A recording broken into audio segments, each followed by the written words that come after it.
What's up guys, it's mjb.illust coming back at you with another time-lapse video. This one guaranteed to get you pumped up for the weekend.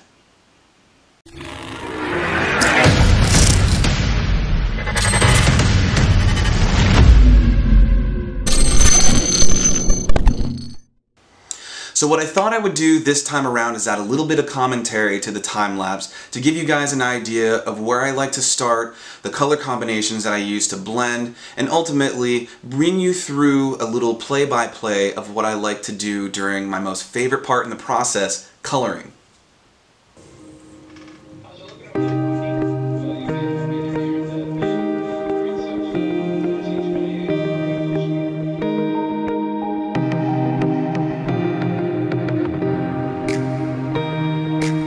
Most of the time I start out with the face and all of the features, and I move to the arms, hands, legs, feet, anything that is visible in the piece I start with first. That way I can use one color and color in all of those areas in one sitting. It kind of speeds up the process, and it also allows me to establish my highlights and lowlights with one or two layers depending on where I want the light to be hitting, and then I can go in later and establish my midtones.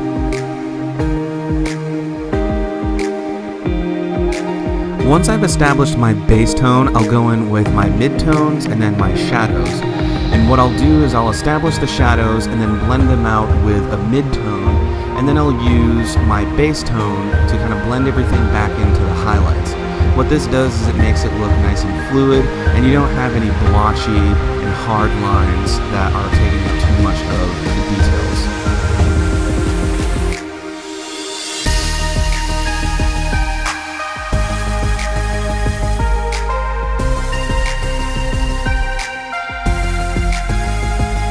Probably one of the most important tools that I have in my arsenal of Copic markers is the colorless blender. The colorless blender can be used for multiple different things, anywhere from fixing mistakes to adding little highlights and accents to make your picture pop. Now, a good example of my use of the colorless blender in this case is for the eyes. And I use a warm gray 5 and 3, 5 obviously being for the darker shadowing in the corners of the eyes, and then the 3 to kind of even it out a little bit before I go back in with the colorless blender and fade everything in and blend it all together at once. That gives the illusion of a round eye.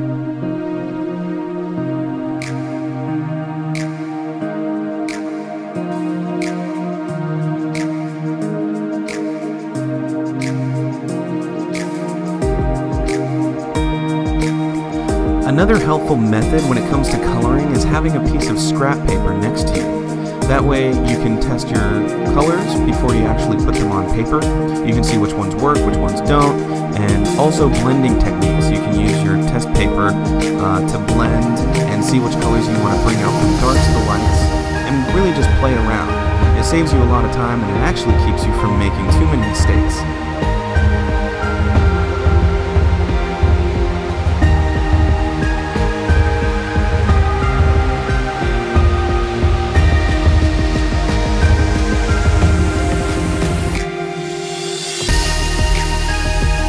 So by now you've seen where I start on the page and where I finish.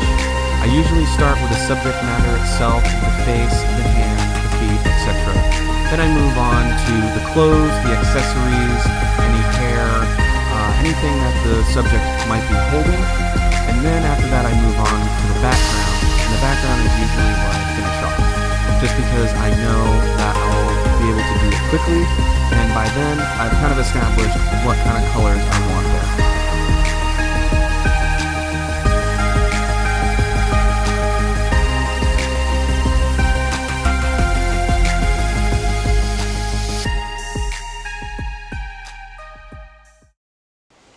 Well, there we have it guys, that wraps up this time lapse. Stay tuned for more. Comment below. I've gotten really good feedback so far, so let me know what you want to see, what I can do to improve my videos, and of course, like and subscribe, and jump back over to Instagram if you want to follow me for my regularly scheduled illustrations, mjb.illust. Thanks for watching guys, and I'll see you next time.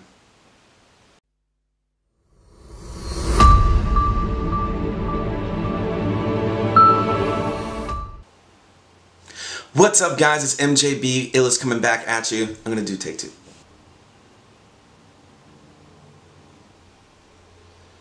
So this time with my time lapse, duh. Suck at this. No. Kind of cartoonized. My most favorite process in the steps. Fuck me, dude. The coloring part is by.